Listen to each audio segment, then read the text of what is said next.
Can you give us an update on who's out for the fall, who's limited, and when you get those guys back? Well, the guys who haven't been active are Maldonado, McIlvain, Doolin, Loboki, but they've been active in training. They're not full go though, and they're not throwing off the bullpen right now. So that's really, as far as position pitchers, that's it. Position players, everyone's active for right now, unless they got dinged up a little bit. But from a position player standpoint, everyone's active. Do you have a decent idea on when you get some of those guys back during the season next year? Yeah, I would say Maldonado for sure, McIlvain for sure, Doolin. Feel comfortable about when I think he'll be able to come back at some point in the early spring. Loboki, I think, is going to be the one, Chris, that you're going to need more time with him. I don't know if he'll ever get back in the spring, but I don't want to say that because every situation's different. Where are you with Miles Garrett? In terms of? Just his health and all those things. Good? Yeah, yep. okay. Yeah, he's healthy. Yeah, he's healthy. I remember you mentioning, like, at the end of the CWS about how, it's been a long grind of the season, especially with all the protocols. Have you sensed, like a refreshed energy among the guys in the fall?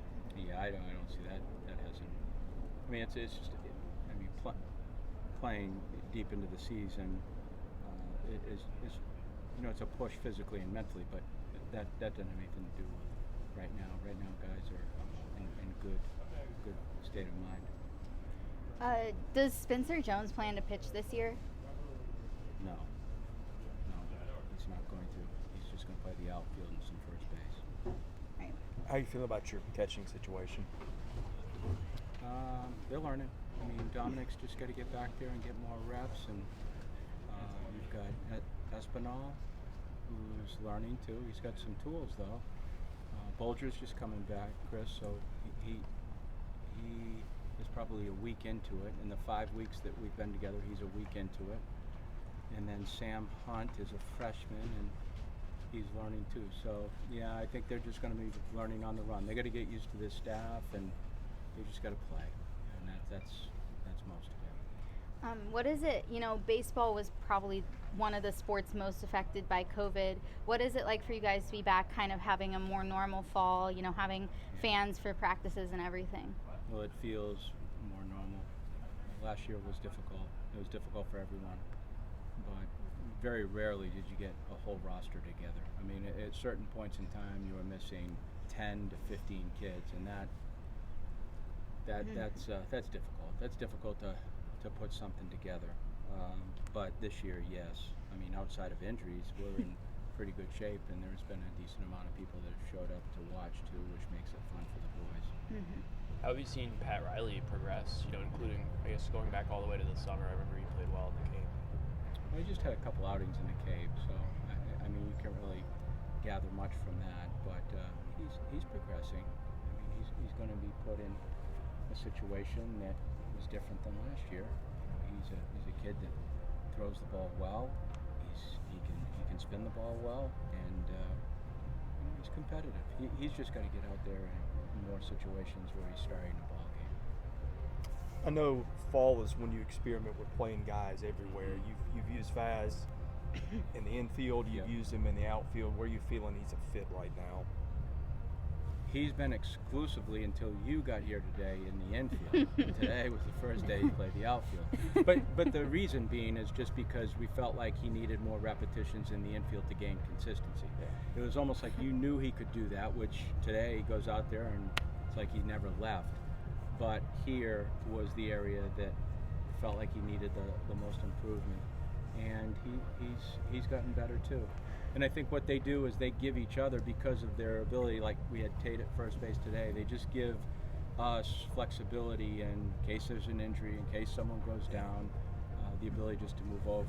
And we use so many examples of whether it's Kike Hernandez, he's a hot name right now because of what he did, but that's a kid who brings 4 gloves to the stadium with him. And when you do that, you create great value for yourself.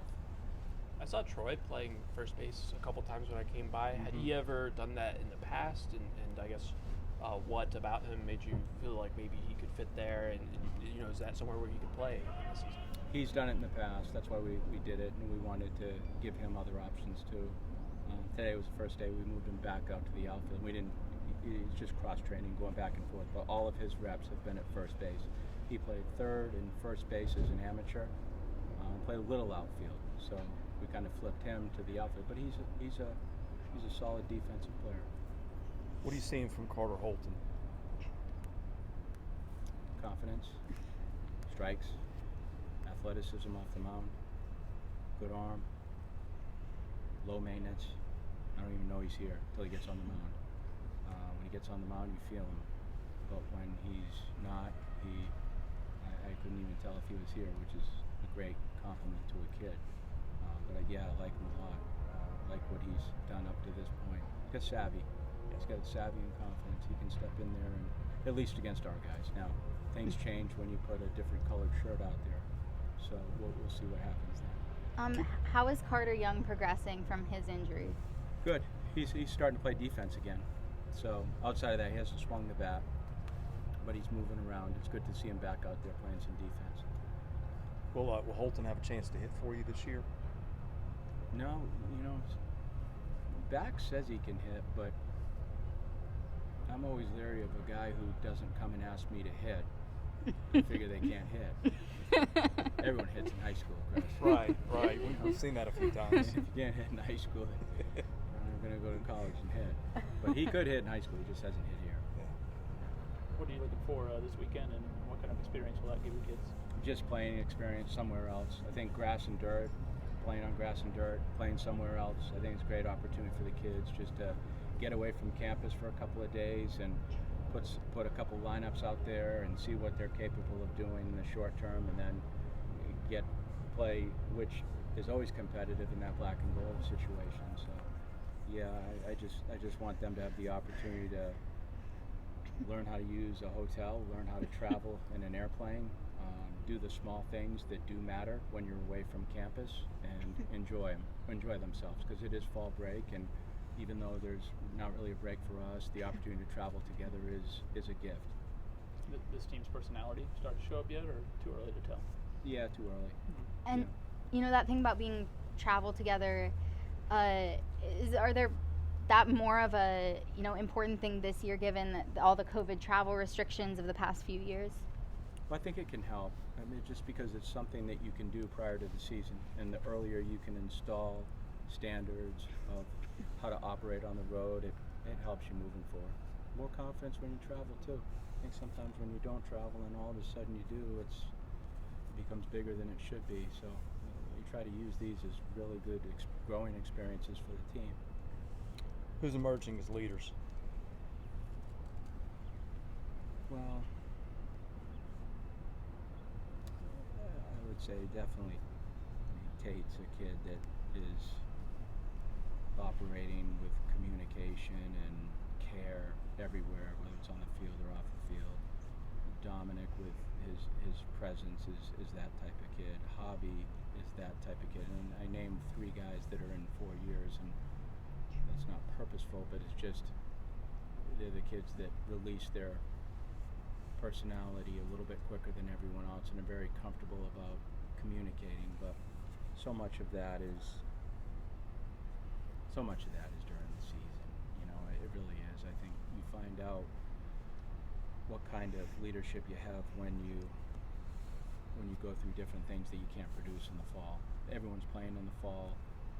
There's a certain script to the fall.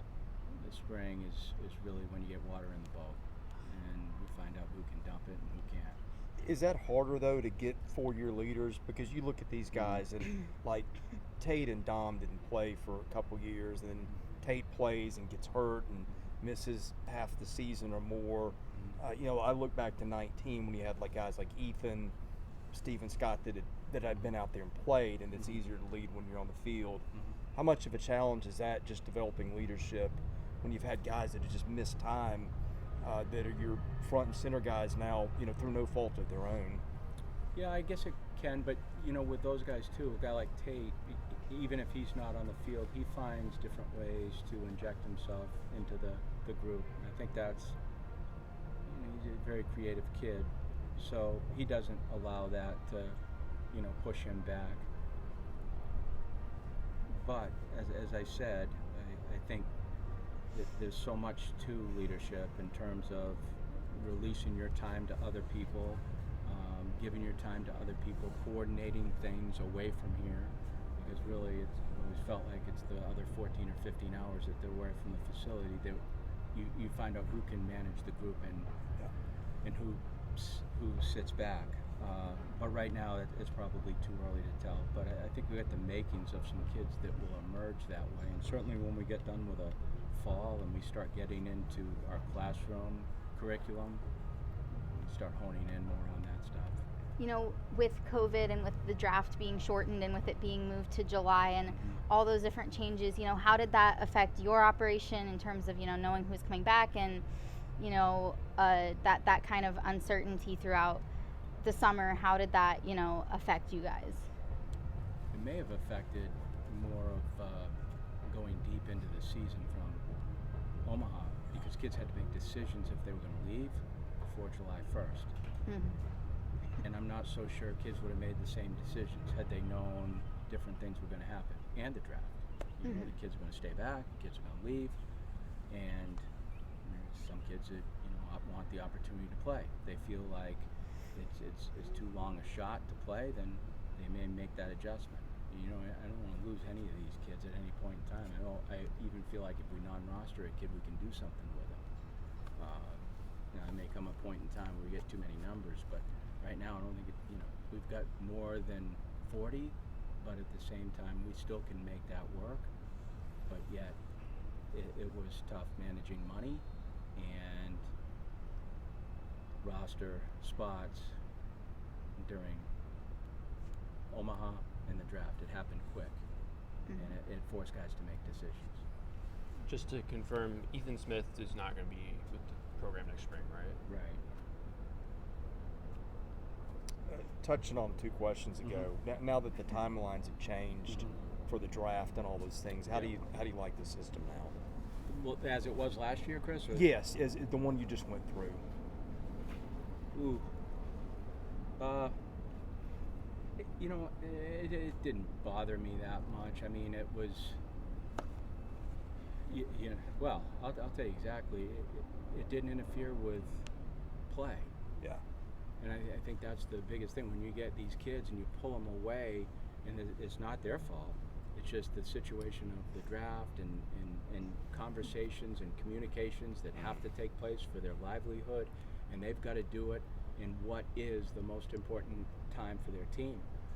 And you've seen everything happen. Yeah. Ole Miss, when a guy was told he'd get drafted in the dugout during a do-or-die game. I mean, that's not the way it should be. So I think from that standpoint, it was much better. So a little relief for the kids, and that's all that matters. Who stood out in terms of, starting rotation roles after the loss of, your 2 biggest ace pitchers? For us, no, I couldn't say that. I haven't seen anything that would tell you that, this is how we're going to stack them up. I would tell you that they're probably all about the same right now, and it'll probably stay that way until we get deeper